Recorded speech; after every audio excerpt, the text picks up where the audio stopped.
good to have you join us today. Hello and welcome to the program. I'm Lee Ji-yoon in Seoul. Coming up on today's edition of Business Daily. With a little more than a week to go until the Lunar New Year holiday, the government plans to tackle surging prices by expanding the supply of agricultural and fisheries goods.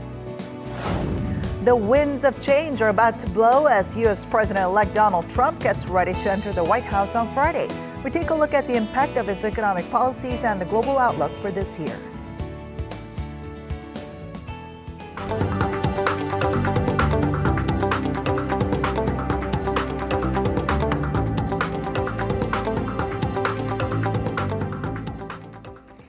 Korea's finance minister has been meeting with related ministers to discuss concerns about rising prices ahead of the Lunar New Year holiday next week.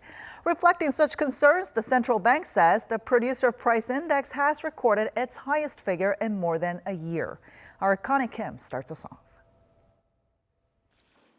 Finance Minister Yoo In-ho said Thursday that Seoul will expand the supply of agricultural and fisheries products and deliver a firm response to any suppliers engaging in price fixing in response to concerns about rising prices ahead of the Lunar New Year holiday. The minister said consumer prices are in a stable 1% range, but acknowledged that people feel otherwise, in part because of price increases of eggs and some other foods due to a prolonged avian influenza outbreak and poor weather conditions. We will do our utmost to stabilize the prices of agricultural products and processed food, along with public utility prices, which have risen recently. We will implement response measures for the people for the upcoming Lunar New Year holiday and manage the supply and demand and prices of agricultural products. The Producer Price Index, which gauges price changes before products reach consumers, has hit its highest level in more than a year. The Bank of Korea said the index was at 100.8 in December, a rise of 0.8% from the previous month. The central bank attributed the rise to a jump in the prices of agricultural products, which rose 4.8% in December from the month before, and coal and petroleum products, which rose 6.8% on the back of high global oil prices. The Producer Price Index, a barometer of future consumer inflation, indicates inflation could continue to be high for a while. Connie Kim, Business Daily. The U.S. Federal Reserve says most American businesses are optimistic about growth this year. And following the release of the Fed's Beige book on Wednesday, Fed Chair Janet Yellen hinted at more rate hikes down the line, but stressed increases must be gradual and timely in order to avoid a recession. Our Eunice Kim has more. The Federal Reserve's Beige book showed the U.S. economy grew a bit faster at the end of last year, spurred by healthier sales for manufacturers and steady hiring that's slowly pushing up wages. The report also said most American firms across industries were optimistic about growth this year. Most of the Fed's 12 districts also expected the labor market to tighten in 2017, with wage pressures likely to rise and the pace of hiring to hold steady or increase. Although a couple of districts mentioned layoffs for last year, net employment across the board was up. The central bank also wrote that pricing pressures have somewhat intensified, adding to confidence that inflation will continue to edge towards the Fed's 2% target. These rosy outlooks were echoed by Fed Chair Janet Yellen. Speaking at the Commonwealth Club in San Francisco on Wednesday, Yellen said the U.S. central bank is close to meeting its goals of maximum employment and price stability. She also said it makes sense for interest rates to be gradually increased, but stressed that the timing of rate hikes was important. Waiting too long to begin moving toward the neutral rate could risk a nasty surprise down the road, either too much inflation, financial instability, or both. In that scenario, we could be forced to raise interest rates rapidly, which in turn could push the economy into a new recession. The Beige book and Yellen's comments come 2 days ahead of the inauguration of U.S. President-elect Donald Trump. The Fed chair could be on a collision course with the incoming administration, which believes growth could be much higher. Trump's aggressive plans to cut regulations and spend big on infrastructure could push up prices faster than the bank wants, forcing it to raise rates faster, which it has made clear it wants to avoid. Eunice Kim, Business Daily. A number of World Economic Institutes have rolled out their projections for the year, highlighting a number of unpredictabilities. So to get a look ahead, our Shin Se-min sat down with prominent U.S. economist Allen Sinai to discuss some of the decisive factors. We're still in the early stages of the year, given it's the first month of 2017, and already there are a handful of uncertainties lying ahead. One of them being Trumponomics, Donald Trump, who's a day away from his inauguration, about a day or so. And with it also comes trade protectionism. How likely do you think it's that we'd see protectionism measures coming out from Washington, and how would that affect the growth momentum of the global economy? I think it's likely that we see some protectionist measures out of the new administration, more likely to be centered around countries like China, Mexico, than a country like South Korea. But no, this is not going to be an administration that is a free trader with everybody. And China is also a major factor in this, given that Donald Trump has mentioned that he may label China as a currency manipulator. If so, what's the danger of a potential trade war erupting from that? I think the odds are pretty good that the U.S. will label China as a currency manipulator, and that will invite some retaliatory measures by China. It doesn't really make sense to have broad-based protectionist measures on all countries that export to the U.S. However, the incoming administration is unpredictable on this. I think we'll know the answer to that question when we see what happens with the border tax proposal, which is a 35% tax on all items imported by the U.S. from all countries. It doesn't make economic sense. In my opinion, it doesn't make political sense. And in terms of fiscal spending in the U.S., Donald Trump has also mentioned about rolling out massive infrastructure projects. And if implemented, do you think it will bring about some of the effects that are already being desired, like a boost in trade? The infrastructure spending, which is, we estimate, might end up $50 billion a year, sizable for 10 years, is backed in the United States, both by Republicans and Democrats. The impact on the world economy of $50 billion a year in spending in the U.S. is very, very small. So I don't think other countries should look to that source of stimulus in the United States as helpful to their economies. And in terms of monetary policy, many have projected that Federal Reserve may go ahead and forge with a faster than expected rate hike scenario. How would that challenge other central banks around the world, especially Korea, that wants to maintain accommodative measures? I think South Korea will monetary policy will have to do what it has to do on its objectives, and inflation is very low in South Korea now, so an accommodative monetary policy is called for. And economic growth has been on the weak side. So no matter what we do in the United States, South Korean monetary policy, in my opinion, should be focused on South Korea. Now, I don't see any reason why South Korea should raise interest rates just because the U.S. does. Because those are some of the trends that we've seen, not just in Korea, but in other central banks around the world. What about other economies?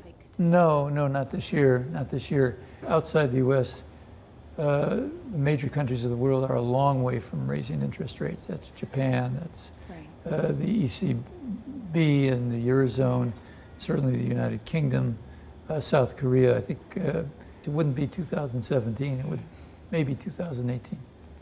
We've heard Theresa May lay out her blueprints in continuing with the Brexit measure, which was the so-called hard Brexit.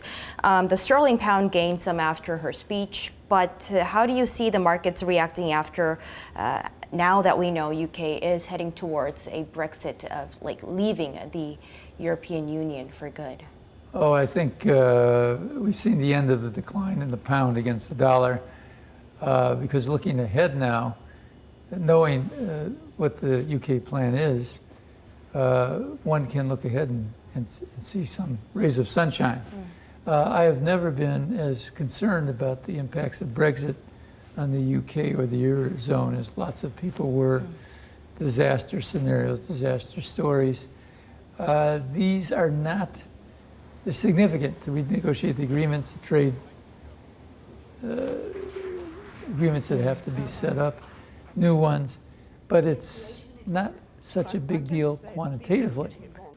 And in terms of an overall global growth, major institutions like IMF and World Bank have projected that the overall economy would show a slight rebound in the coming years on the back of a pickup in oil prices and commodity exporters. We've already seen prices gaining in the couple of weeks and months now.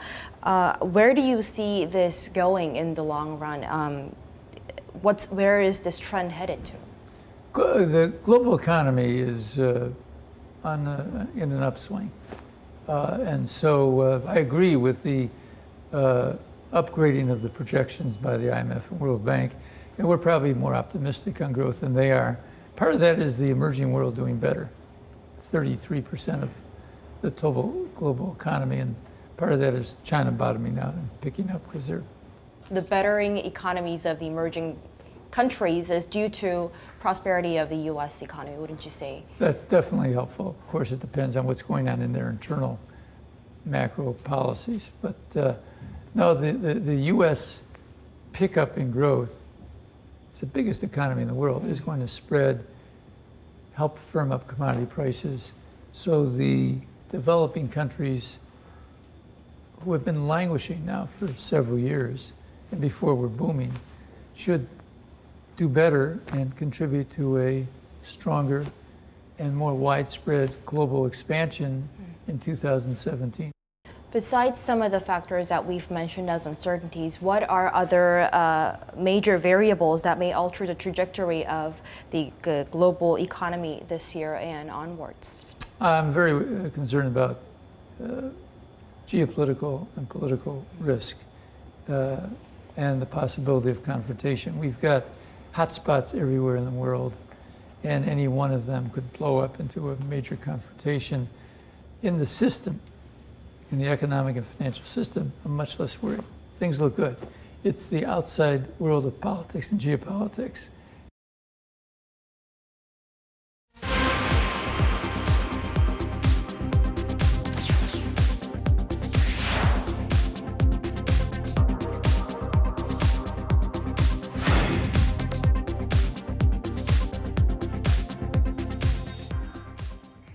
If you walk around the popular streets of Gangnam or Itaewon here in Seoul, it's easy to spot clusters of shops that mostly serve the same purpose.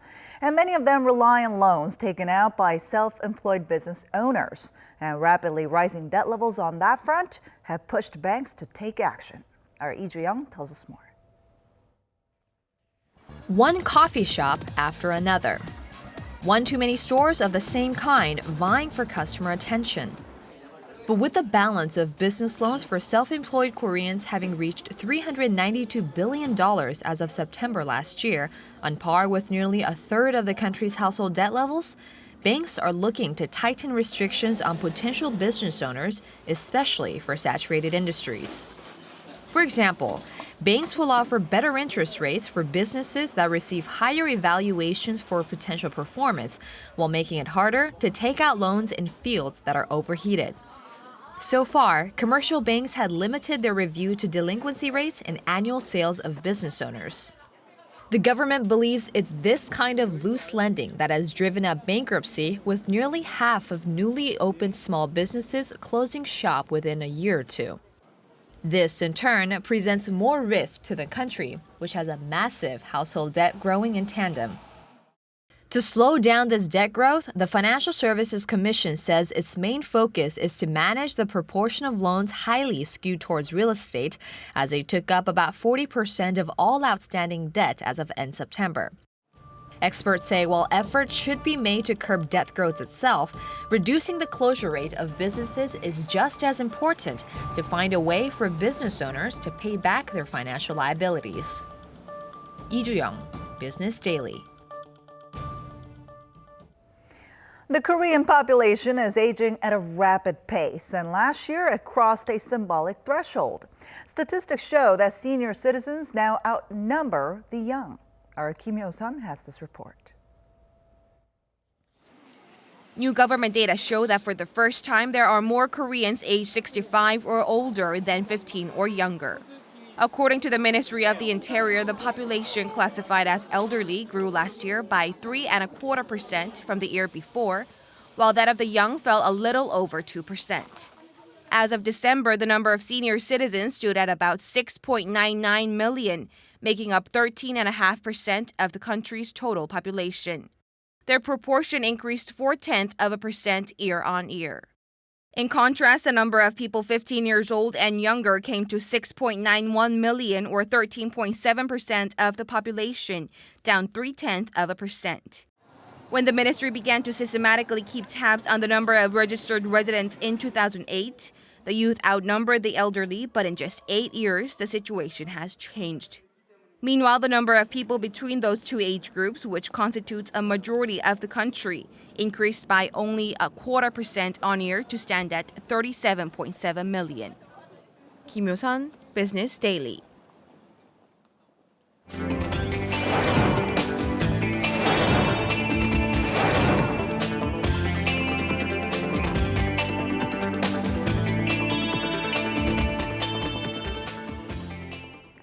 And that wraps it up for today, but we'll be back tomorrow with more of the day's top business stories, so don't forget to tune in then. Thanks for watching, and see you soon.